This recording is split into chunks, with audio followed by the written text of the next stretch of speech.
एक अपराधी अपराध करने से पहले एक प्लान बनाता है और उसी प्लान के तहत अपने काम को भी अंजाम दे लेता है। वह सोच बैठता है कि अब तो हमारे पीछे पुलिस कभी पहुंच ही नहीं पाएगी। लेकिन कहा भी गया दोस्तों कि इंसान जिस तरह कर्म करता है उसको सेम वैसा ही फल मिल जाता है। आज की घटना में सेम कुछ ऐसा ही होता है। एक महिला होती है, एक महिला अपनी ज़िंदगी जीने के लिए एक ऐसा खेल खेल देती है जिसकी वजह से उसका हंसता खेला जो परिवार होता है, जिसमें टोटल 8 सदस्य होते हैं, 8 के सदस्य जो होते हैं वह घर में बचते ही नहीं। लेकिन जिसके कानों में सच्चाई निकल के आती है वह सच्चाई जानकर सोचने पर एकदम मजबूर सा हो जाता है। आखिर क्या था इस घटना में, इस घटना में क्या हुआ, इस घटना की आप पूरी तरह तक सच्चाई जानने के लिए इस वीडियो को आप लास्ट तक ज़रूर देखिएगा। नमस्कार दोस्तों, मैं प्रदीप कुमार आपको इस टेढ़ी बात चैनल पे मैं स्वागत करता हूँ। दोस्तों आज की यह जो सच्ची घटना है, यह घटना सुनाने से पहले मैं आपसे एक छोटा सा रिक्वेस्ट करना चाहता हूं, क्योंकि आप अगर इस चैनल पर नए आए हुए हैं और पहली बार आए हुए हैं तो एक बार जाकर आप अपने इन्हीं प्यारे हाथों से आप इस चैनल को सब्सक्राइब ज़रूर कर लीजिएगा, ताकि आपकी वजह से आज यह वीडियो जो है वीडियो इम्पोर्टेंट होने के नाते काफ़ी लोगों तक पहुंचाया जा सके, और इसके लिए हम आपके तहे दिल से शुक्रगुजार रहेंगे। दोस्तों आज की यह जो सच्ची घटना है, यह घटना है ठीक उत्तर प्रदेश का शाहजहांपुर एक ज़िला पड़ता है, उसी का सदर कोतवाली लगता है, उसी में जलाल नगर पड़ता है। मैं बात कर रहा हूँ ठीक 24 जून साल 2018 का ही सुबह का टाइम होता है। तो जलाल नगर जो मोहल्ला पड़ता है, उसी मोहल्ले के रहने वाले दो करीबी दोस्त होते हैं। वह दोस्त जैसे ही अपने मोहल्ले से निकल कर अब बाहर जाते हैं, तभी देखते हैं एक सकरा नाला है, वहीं पहुंचते हैं। तो उसी में से एक दोस्त की जो नज़र होता है, अब वह नज़र जाकर उसी नाले में पहुंचती है। तो देखकर चौंक से जाता है, क्योंकि नाले में जस्ट गिरा हुआ एक मोटरसाइकिल होता है। दोनों दोस्त सोचने लग जाते हैं कि हो सकता है कोई व्यक्ति भाई नाले में गिरा हो। अब सुबह के टाइम या रात बिरात घर वापस आते वक्त नशे से में हो, या सकता है गिरा हो। दोनों जिज्ञासावश दौड़ते हैं, लेकिन जैसे ही पास पहुंचते हैं उनके मुंह से चीख निकल जाती है। देखते कि सही में उनके शंका के हिसाब से एक व्यक्ति जो होता है नाले में औधे में गिरा हुआ, जिसका आधा हिस्सा उस नाले में होता, बाकी का जो हिस्सा होता सर वाला वह तो बाहर होता है।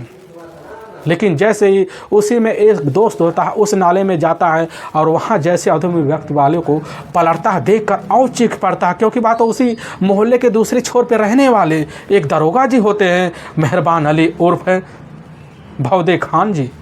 तुरंत ही वह व्यक्ति उसी समय अपने ही मोहल्ले में आता है। मोहल्ले में आने के बाद मेहरबान अली के घर में जाता है। वहाँ जाने के बाद पता चलता है उनका अपना ही एक दामाद उनके ही घर के सामने बैठा हुआ है, आनिस।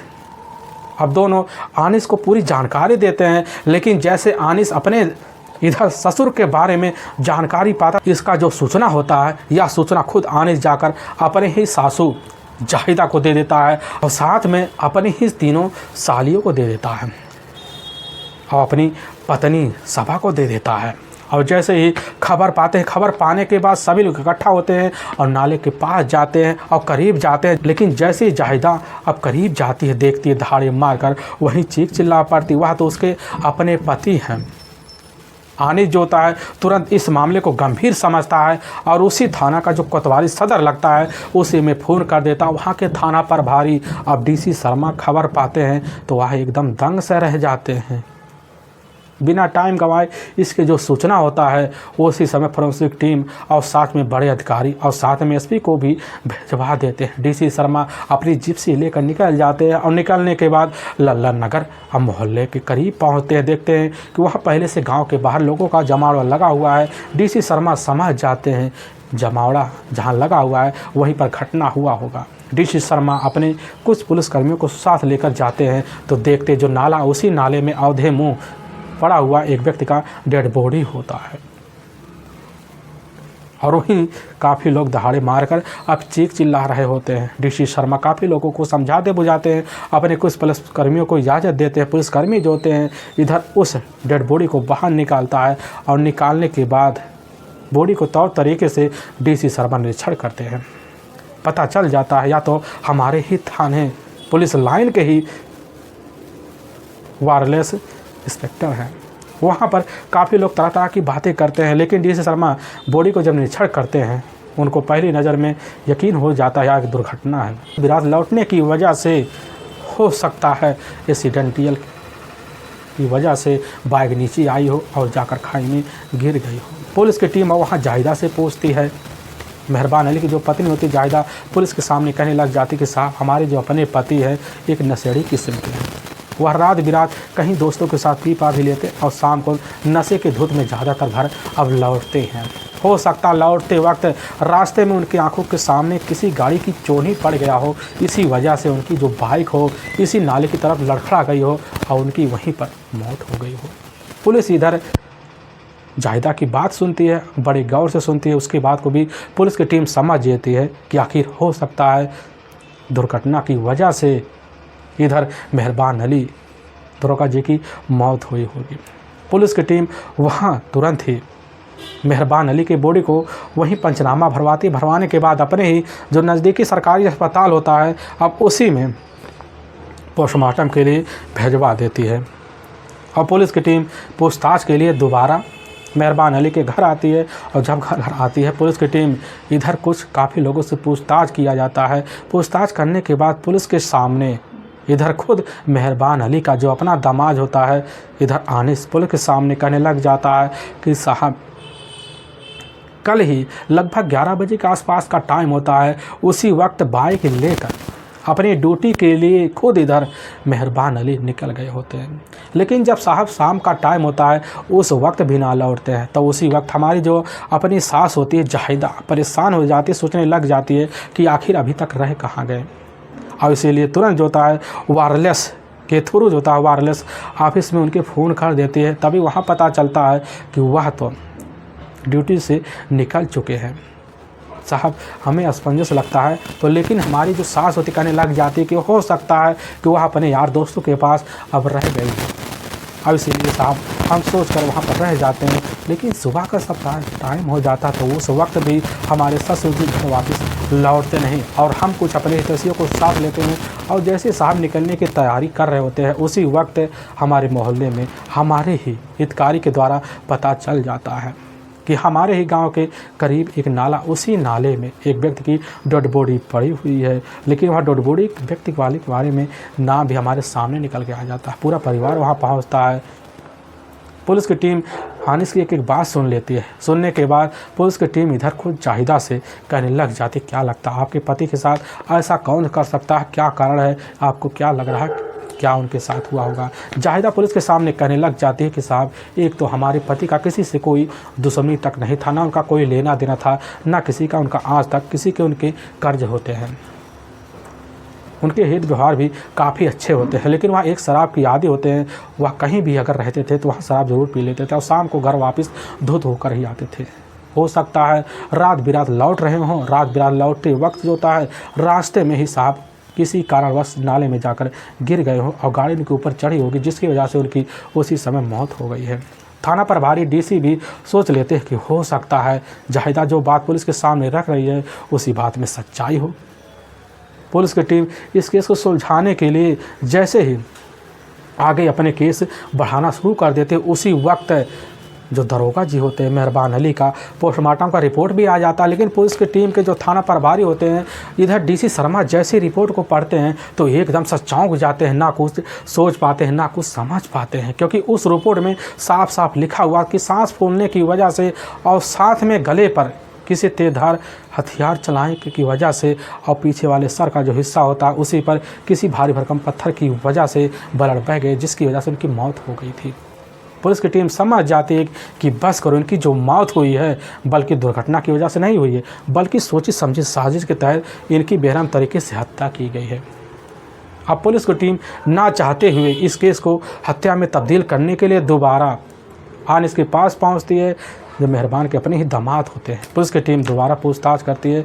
पुलिस के सामने आनिस जो था कुछ बताने से इनकार कर जाता है, कहने लग जाता है कि साहब हमें नहीं पता आखिर हमारे ससुर के साथ कौन ऐसा कर सकता है। पुलिस की टीम इधर आनिस को अपने ही सदर कोतवाली ले आती है, पूछताछ करती है। पूछताछ करने के बाद इधर आनिस के तहरीर पर अज्ञात हत्यारे के विरुद्ध धारा 302 के तहत मुकदमा दर्ज कर लेती है और उस केस की जांच पड़ताल करने के लिए थाना प्रभारी डीसी शर्मा जो होते हैं एक टीम गठित करते हैं। लेकिन जब गठित करते हैं तो उसी समय सोच बैठते हैं कि आखिर ठीक इनके घर में ठीक 2 महीने पहले खुद मेहरबान अली की अपनी दूसरी नंबर की जो बेटी होती है सना, जिसकी हत्या ठीक 7 अप्रैल साल 2018 को ही बेरहम तरीके से हो गई थी और उसी के खुद तफ्तीश करता होते हैं डीसी शर्मा ही सुलझाने में लगे हुए होते हैं। लेकिन तभी वह सोच बैठते हैं कि आखिर जो घटना का मेन कारण बनता है ठीक उत्तर प्रदेश का जाना माना शहर पड़ता है मुजफ्फरनगर और ठीक उसी का बुढ़ाना एक कस्बा लगता है, उसी का कसरेवा गांव पड़ता है। उसी गांव के रहने वाले होते हैं मेहरबान अली उर्फ भौदे खान, जो मौके पर उत्तर प्रदेश पुलिस में ही सब इंस्पेक्टर होते हैं। सब इंस्पेक्टर होने के नाते भौदे खान जो था उनका तबादला कभी इस ज़िले में कभी उस ज़िले में होने की वजह से परेशान हो जाते हैं। लेकिन साल 2007 में उनकी जो पोस्टिंग होती है वह जाकर शाहजहांपुर के ही पुलिस लाइन में ही वायरलेस मैन के तौर पर उनकी पुलिस में तैनाती हो जाती है और वहीं से आकर अपनी ड्यूटी जो होता है खुद करने के लिए फैसला लेते हैं। उनका अपना खुद का जो जमात होता है वह दामाद आनिस होता है, उनकी अपनी बड़ी बेटी होती है शबा, जो आनिस का ही शौहर होता है।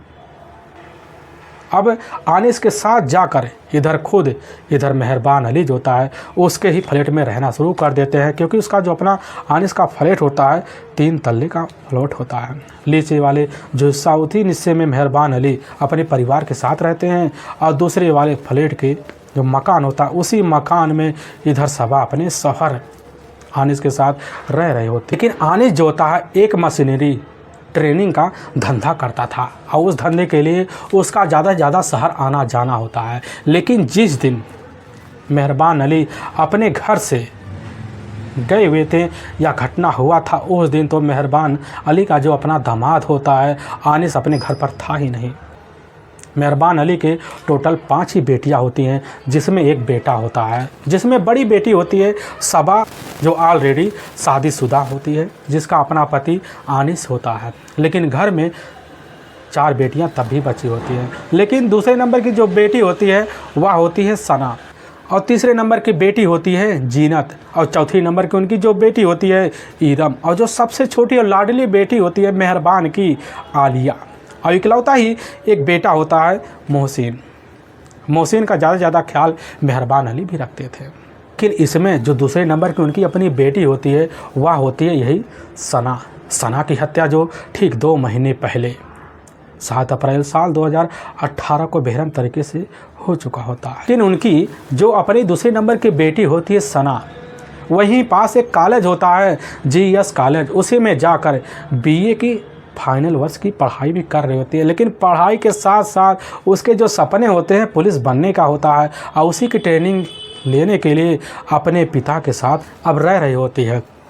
लेकिन वहीं रहकर रामनगर कॉलोनी पड़ता है, वहीं कॉलोनी में कोचिंग सेंटर लेने के लिए रोज़ आया जाया करती थी अपनी ही छोटी बहन जीनत के साथ। और तभी 7 अप्रैल साल 2018 को कोचिंग के लिए जैसे ही जा रही होती उसी रास्ते में आकर खड़ा हो जाता है असरद।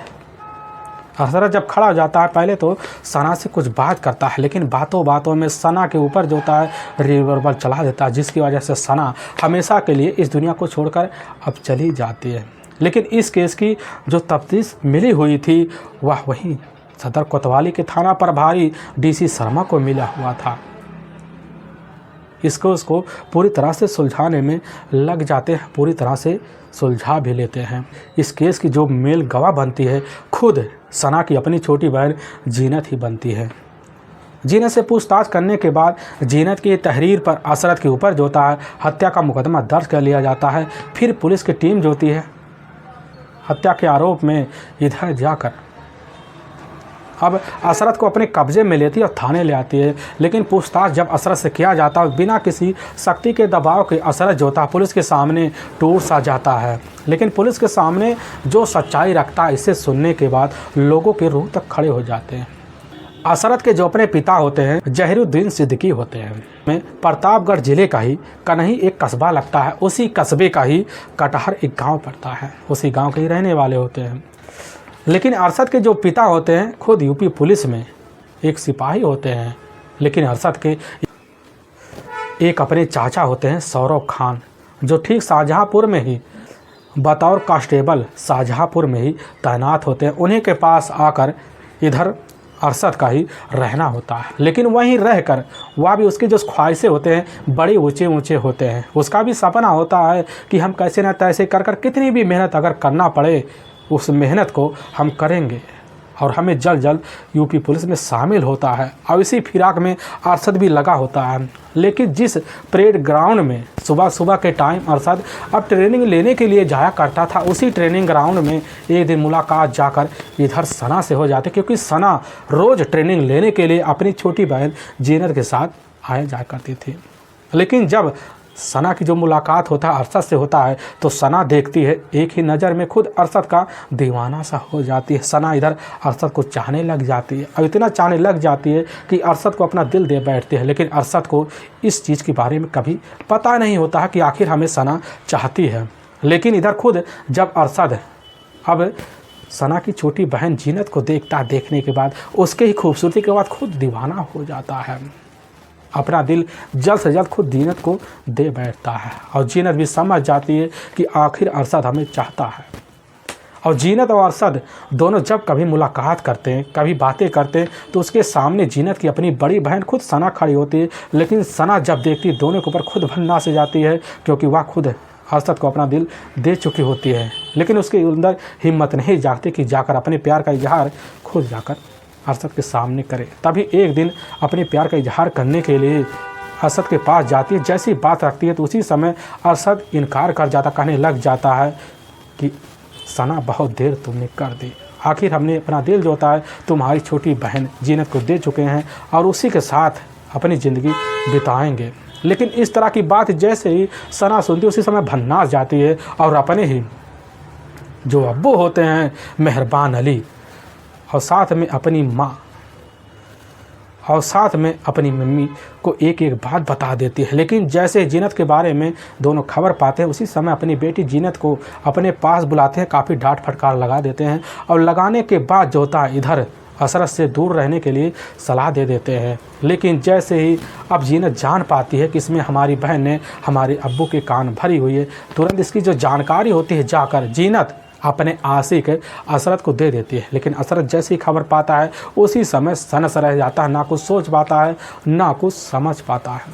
कहने लग जाता है कि जिसकी वजह से हमारे प्यार में रोड़े बन रहे उसको हमेशा के लिए अपने ही रास्ते से हटा देंगे। अरशद का एक अपना करीबी दोस्त होता है सलमान, का ही रहने वाला होता है। अशरफ जो होता है इधर जाकर अब उस सलमान से मिल लेता, एक एक बात बताता। सलमान जो होता है अपनी दोस्ती निभाने के लिए अशरफ की इस प्लान में शामिल हो जाता है। और तभी ठीक जो होता है अब जैसे ही 7 अप्रैल साल 2018 का ही दोपहर का वक्त होता है, तो उसी वक्त जीनत जो होती है अपनी बड़ी बहन सना के साथ जो रामनगर होता है वहीं कोचिंग सेंटर होता है उसी में अब पढ़ाई के लिए जा रही होती है। तभी रास्ते में आकर इधर खड़ा हो जाता है अशरफ और खड़ा होने के बाद थोड़ी देर बाद बहस करता है और थोड़ी देर रुक कर वहाँ सना से बहस कर देता है। और बहस का करते करते इधर उसका अपना जो दोस्त होता है सना बाइक से उतरता है, फिर अपने ही जेब से रिवॉल्वर निकालता है और सना के ऊपर एक के बाद एक गोली चाल देता है, जिसकी वजह से सना दुनिया छोड़ के वहीं चली जाती है। लेकिन इधर जीनत अपने आंखों के सामने सारा नज़ारा देखती है, उसको यकीन नहीं होता और चीख चिल्लाने लग जाती। काफ़ी लोग वहाँ इकट्ठा होते हैं। इसकी जो सूचना होता है मेहरबान अली को लगता है। मेहरबान अली की अपनी जो पत्नी होती है वह भी खबर पाती है, इकट्ठा हो जाते हैं। सभी लोग सना को अपने नज़दीकी जो अस्पताल उसी में ले जाते हैं। लेकिन डॉक्टर जैसे ही सना को देखते हैं तुरंत ही मृत घोषित कर देते हैं। पूरे परिवार में एक माहौल सा बिगड़ सा जाता है।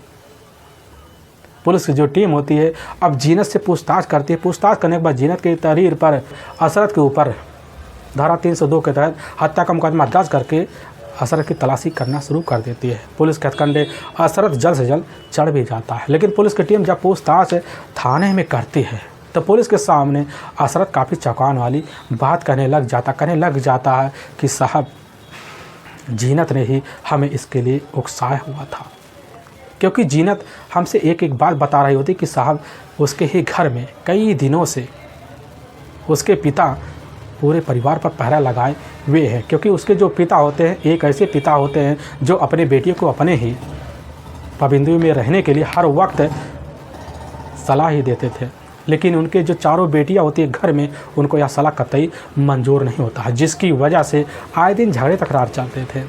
लेकिन जीनत हमारे सामने यहाँ तक बात रख चुकी होती, अगर तुम हमारे अब्बू को हमारे रास्ते से हटा दोगे तो उनका इसकी जो नौकरी है अनुकंपा के आधार पर हमारी अपनी जो बड़ी बहन है अब सना को मिल जाएगी। सना को जब मिल जाएगी, मिलने के बाद हमारी ज़िंदगी बड़े ऐशो आराम से चलेगी। यह बात पुलिस के सामने यानी कि थाना प्रभारी डीसी शर्मा पूरी बात सुन ही रहे होते हैं। उनको भी लगने लगता है कि आखिर असरत ने जो हमारे सामने जो बात उस वक्त रखी हुई थी, हो सकता है सना और जीनत को फंसाने के लिए रखी हुई थी। लेकिन पुलिस के सामने जब जीनत से पूछा जाता है तो पुलिस के सामने जीनत भी कह देती है कि साहब पिता की वजह से हमारे घर में तंगी चल रही होती है। डीसी शर्मा भी सोच लेते हैं बस करो, इनके घर में कुछ ना कुछ पारिवारिक खिचड़ी पकी हुई है, जिसकी वजह से मेहरबान अली की निर्मम तरीके से हत्या की गई है। अब पुलिस की टीम उसी वक्त डीसी साहब के साथ लग जाती है और लगने के बाद पुलिस की टीम यह जानना चाहती है आखिर क्या कारण हो सकता है। मुखबिर भी लगते हैं, तभी मुखबिर के सामने कुछ चौंकाने वाले खुलासे हो जाते हैं और उसी खुलासे के तहत पता चलता है मुखबिर के द्वारा डीसी शर्मा को इनके घर में किसी बात को लेकर मेहरबान से काफ़ी दिनों से झगड़े तकरार अब चल रहे होते हैं। पुलिस की टीम जैसे पता पाती है कि वह समझ जाती कि ज़रूर इस घर में कुछ ना कुछ सच्चाई छुपी हुई है, इसीलिए पुलिस की टीम अपने कुछ सिपाही को लेती है और लेने के बाद मेहरबान अली के अब घर पहुंच जाती है। जब वहां पहुंचती है मेहरबान अली की अपनी पत्नी होती जाहिदा और साथ में उनकी बेटी होती है। लेकिन जब पुलिस की टीम वहां लोगों से पूछताछ करती है तो उनके बयान में पुलिस को कुछ विरोधाभास लगता है, जिसकी वजह से उनके परिवार के ऊपर पुलिस को शंका हो जाता है और शंका होने की वजह से पुलिस की जो टीम होती है अब उस पूरे घर का दोबारा निरीक्षण करती है। तभी वहाँ के पुलिसकर्मी की जो आँख होती है सामना एक दीवार होता है, उसी दीवार पर पड़ती वहाँ पर एक CCTV कैमरा लगा होता है। थाना प्रभारी को इसकी जानकारी लगती है। थाना प्रभारी जो होते हैं उस CCTV कैमरे के फुटेज को अपने कब्जे में लेते हैं और उसके फुटेज को पूरी तरह से निगरानी करना शुरू कर देते हैं। लेकिन जब निगरानी करने शुरू कर देते हैं तो उनके सामने काफ़ी चौंकाने वाले रहस्य निकल के आ जाते हैं कि आखिर घटना वाले एक दिन पहले 23 जून साल 2018 को ही सुबह का लगभग जैसे 9 बजे के आसपास टाइम होता है, तो उसी वक्त मेहरबान अली उर्फ हौदे खान जो होते हैं ड्यूटी करके नाइट के वक्त अपने घर में घुस जाते हैं। लेकिन जैसे 2 घंटे का वक्त बीतता है, लगभग वही 11 बजे के आसपास उसी वक्त 2 अनजान आदमी भी घर में दाखिल होते हैं। लेकिन पूरा दिन बीत जाता है, घर से कोई बाहर निकलता ही नहीं। लेकिन रात का जैसे 10 बजता है तो उसी वक्त सबसे पहले इधर मेहरबान अली की दोनों जो छोटी बेटियां होती हैं, दोनों बेटियां बाहर निकलती हैं और बाहर निकलने के बाद दोनों साइड में रोडों पर लगना शुरू कर देती हैं। बड़े चंभे तौर से लगती हैं, कुछ मिनट रखकर अंदर जाती हैं। जैसे आधा घंटा बीतता है, दोबारा मेहरबान अली की अपनी जो पत्नी होती है जाहिदा भी बाहर निकलती है और निकल कर वह भी बड़े टॉक टक लगती है, फिर अंदर चली जाती है। लेकिन जैसे ही रात का 2 से 3 बजे के आसपास टाइम हो जाता है, उसी वक्त 2 अनजान आदमी जो होता है मेहरबान अली को अपने कंधे पर लाद कर मोटरसाइकिल में बैठाते हैं और लेकर निकल जाते हैं। लेकिन जब मोटरसाइकिल बैठाने की जो अवस्था होती है मेहरबान अली की, पुलिस जब ध्यान देती है, पता लगता है मेहरबान अली जो होते हैं एक ऐसी हालत में होते हैं जैसे कोई व्यक्ति मर अवस्था में हो, अचेत होता है। पुलिस समझ जाती है कि मेहरबान अली के साथ उस घर में ही कांड किया गया। इसीलिए पुलिस की जो टीम होती है बिना किसी देरी के दोबारा मेहरबान अली के घर पहुंचती है। अब पुलिस की टीम जाहिदा के सामने बस एक ही सवाल रखती, कहने लग जाती कि आखिर क्या हमें बता सकती हो कि आखिर तुम्हारे घर 23 जून साल 2018 को सुबह लगभग 10 बजे 2 व्यक्ति कौन घुसे थे। यह बात जैसे ही जाहिदा सुनती है तुरंत बड़े अचंभे में पड़ जाती है, पहले इधर की बात करती है। अब पुलिस की टीम उसी के सामने वही CCTV जो फुटेज मिले हुए थे निकाल के दिखा देती है। तो पुलिस के सामने बिना किसी देरी के वह उसके जो मुंह होते हैं, जो चेहरे के जो रंगत होते हैं उड़ सा जाते हैं। और पुलिस की टीम उसी घर में जाहिदा की अपनी चारों बच्चियाँ, जो सबसे बड़ी बेटी होती है सबा और तीसरे नंबर की बेटी होती है और साथ में चौथे पाँचवें नंबर की बेटी को पुलिस अपने कब्जे में लेती है और लेकर पांचों को ही अपने ही थाने सदर कोतवाली पहुंच जाती है। अब पुलिस के सामने अब इधर पांचों जो सच्चाई बताते हैं बिना किसी आगे सख्ती दबाव के, पुलिस की टीम जो होती है सुनने के बाद एकदम दंग सा रह जाती है। असल में मेहरबान अली की जो अपनी पत्नी होती साजिदा, उसका खुद का एक अपना बहनोई होता है जो मुजफ्फरनगर का ही तावली गांव पड़ता है। उसी गांव का रहने वाला फारूक होता है।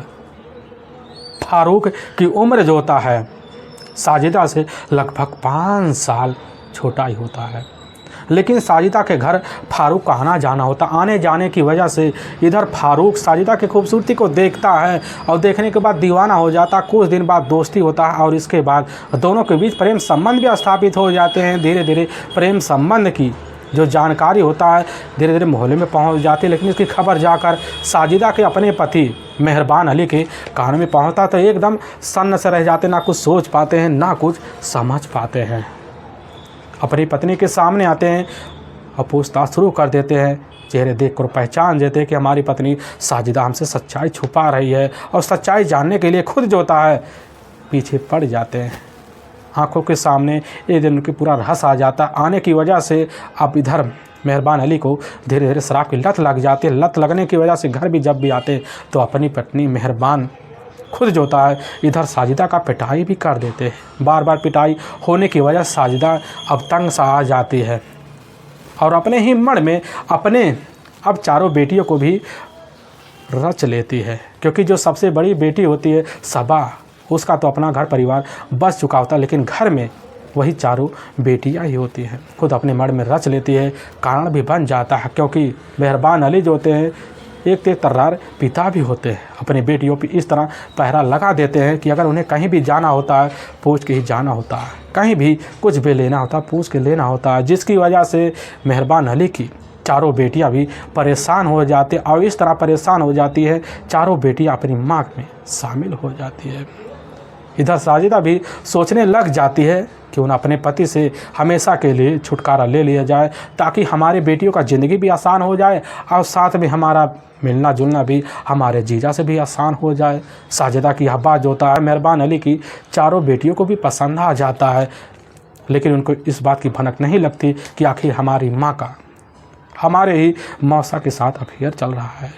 बस उन्हें इतना ही पता होता है कि उनकी माँ यही कह रखती है कि अगर तुम्हारे पिता इस दुनिया में नहीं रहेंगे तो तुम चारों आज़ाद हो जाओगे। यह बात सुनते हैं चारों बेटियां भी खुश हो जाती हैं और खुश होने के बाद इधर सना और साथ में जीनम, ईरत और आलिया चारों प्लान में शामिल हो जाते हैं और प्लान के तहत इधर लग बच जाते हैं।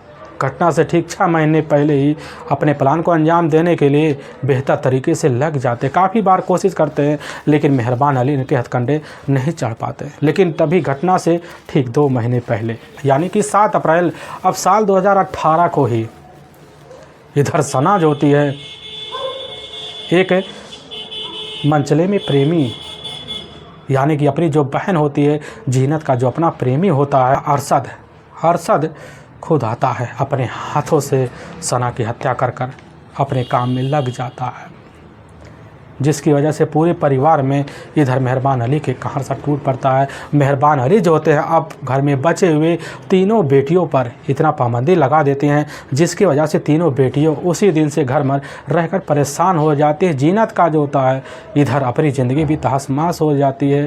तभी उसकी जो अपनी माँ होती है साजिदा भी सोच बैठती है क्यों ना अगर अपने पति मेहरबान अली को अगर अपने रास्ते से हटा देंगे और उनकी जो नौकरी होती अनुकंपा के आधार पर आनिस की जो अपनी पत्नी है यानी कि मेहरबान की जो अपनी बड़ी बेटी है सबा को नौकरी मिल जाएगा और सबा को इसकी जानकारी जो होता है साजिदा के ही तय पर लग जाता है और लगने की वजह से सबा जो होती है अपनी माँ के साथ अपने ही अब्बू को अपने रास्ते से हटाने के लिए वह तैयार भी हो जाती है। और तभी जो होता है सबा और साथ में साजिदा दोनों मिलकर एक निर्णय लेते हैं। उसी निर्णय के तहत जो होता है 2 सुपारी किलर बुलाते हैं और सुपारी किलर को जो होता है लगभग 1 लाख रुपए में सौदा भी कर देते हैं। लेकिन उसी वक्त जो होता है साजिदा का जो अपना पति मेहरबान अली के अकाउंट में कुछ नौकरी के जो सैलरी होते हैं पहले से लगभग 60,000 रुपया जमा होते हैं। वह जाकर 60,000 रुपया निकाल कर लगभग कुछ हफ्ता पहले अपने ही घर में अपनी जो पत्नी होती है साजिदा के हाथों में रख देते हैं और साजिदा उसी उनकी ही सैलरी में से 50,000 रुपया निकालते और ले जाकर दोनों सुपारी किलर को दे देती है। सुपारी किलर जो होते हैं पूरी तरह से पता कर लेते हैं। पता करने के बाद जो होता है मेहरबान अली को साजिदा के रास्ते से हटाने के लिए षड्यंत्र रचना अब शुरू कर देते हैं। और तभी ठीक है अब 23 जून साल 2018 का है।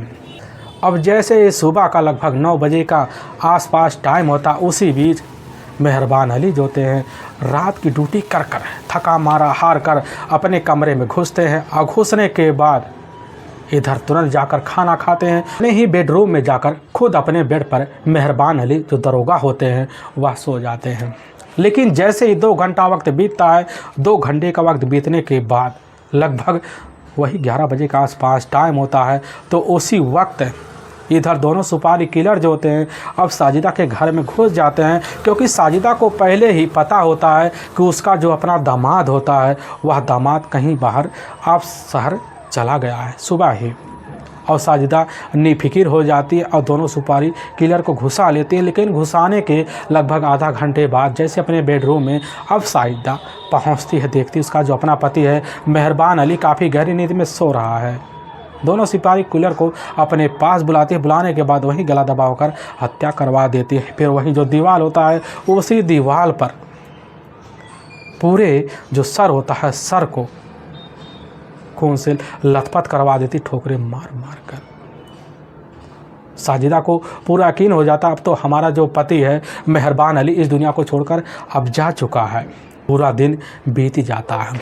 लेकिन रात का जैसे ही 10 बजे का आसपास टाइम होता है, तो उसी वक्त साजिदा की जो अपने सबसे छोटियाँ दोनों जो बेटियाँ होती हैं, दोनों बेटियाँ बाहर जाती सड़क पर निगरानी करती, कहीं कोई तो आ जाना ही है, लग कर फिर अंदर चली जाती है। लेकिन कुछ मिनट बीतता है, साजिदा भी बाहर जाती है, देखती है। जब उनको लगने लगता है कि अब तो बड़ा आसान हो गया, रास्ता सुनसान पड़ने वाला है, और तभी रात का लगभग वही 2 से 3 बजे के आसपास जैसे ही टाइम होता है, उसी वक्त दोनों जो सुपारी किलर होते हैं, असल में वह उत्तर प्रदेश के मुजफ्फरनगर का जो ज़िला पड़ता है वहीं के रहने वाले होते हैं।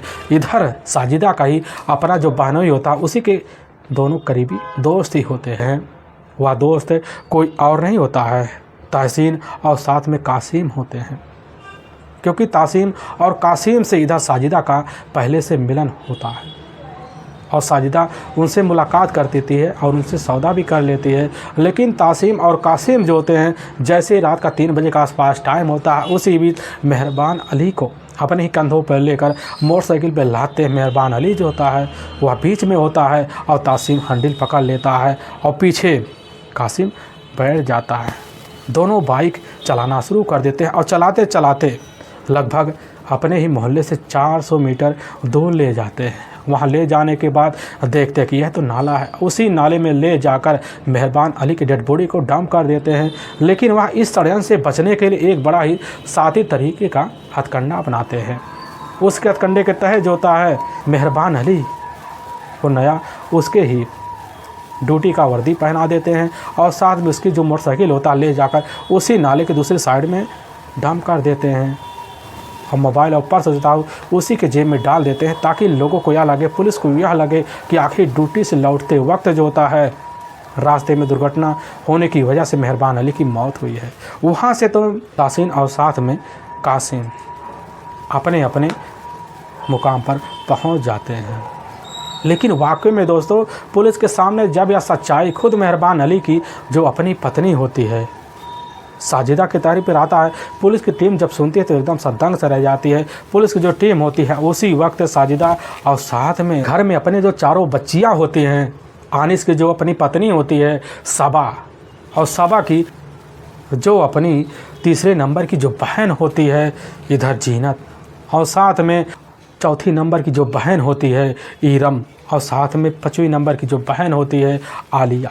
पुलिस की टीम जो होती है चारों बहनों को तो अपने कस्टडी में लेती है और लेने के बाद जो होता है दीनत की तहरीर पर इधर दोनों सुपारी किलर की तलाशी करने के लिए पुलिस की टीम लग जाती है। पुलिस की टीम काफ़ी मेहनत करती है, लेकिन मुठभेड़ के दौरान जो होता है इधर पुलिस की टीम दोनों सुपारी किलर को अपने कस्टडी में लेती है। पुलिस की जो टीम होती है इधर 7 आरोपी को अपने कस्टडी में लेकर पुलिस की जो टीम होती है न्यायालय में पेश कर देती है और पेश करने के बाद ले जाकर हमेशा हमेशा के लिए 7 आरोपियों को एक लंबी सज़ा के तौर पर जेल में डाल देती है। दोस्तों, हमें इस घटना का सुनाने का उद्देश्य किसी के दिल को ठेस पहुंचाना नहीं है, बल्कि आपको यह बताना है कि आप जहां भी रहें आप सावधान और सतर्क जरूर रहें। दोस्तों फिर मिलेंगे एक नए वीडियो के साथ, तब तक के लिए जय हिंद और जय भारत।